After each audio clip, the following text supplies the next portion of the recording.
Most of us are ready to write the year 2020 off into the history books and leave it behind.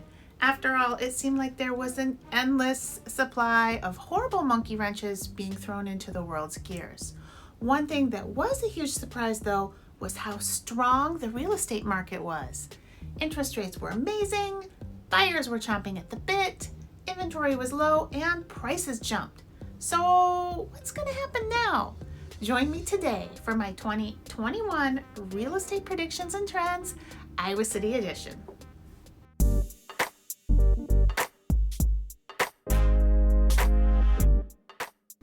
Hi there, my name's Emily Farber and I'm a realtor with Lepic Crager Realtors in Iowa City. I create videos all about real estate in the greater Iowa City area, designed for people just like you to make smart moves. I've created some free downloads that are helpful if you're thinking about moving to, buying, or selling in the greater Iowa City area. The links for those downloads are in this video's description box right down there.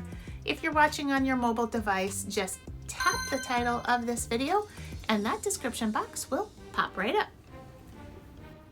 And now for my top 7 2021 real estate predictions and trends, Iowa City edition. 1. Buyers will continue to seek out homes that meet the needs that the pandemic highlighted, such as the need for home offices, gym spaces, and larger private backyards.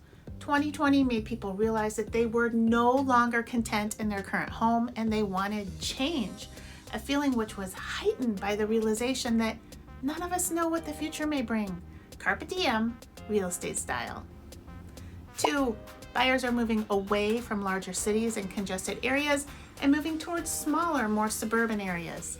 As remote working becomes commonplace, people are no longer tied to where their jobs are headquartered.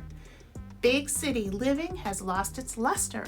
Why accept the high cost of living to stay if the things that make big cities appealing, such as arts, entertainment, endless restaurant choices, have all been severely pruned back due to pandemic-related closures? We're seeing a shift from location to buyers who just want what they want from a house and they don't care so much about location. 3. Interest rates will remain low and drive buyers, both first-time buyers and move-up buyers, into home ownership. Risk of missing out on these low rates will push people to make decisions, and that, coupled with our low inventory, is going to keep days on market low. 4. I think our market will remain strong. I predict we're going to move from a crazy insane seller's market to more of a moderate seller's market. Home prices went bananas in 2020 with low housing inventory, low interest rates, and people's burning desire to have a safe, secure place to call their own. I think our inventory shortage will ease up a bit this year. There were a lot of potential sellers who put the whole thing on hold during 2020, and I think that by the middle of 2021, when the vaccine has become more widely available, that they will feel comfortable listing their homes for sale. But that also means that those sellers will become buyers out there competing.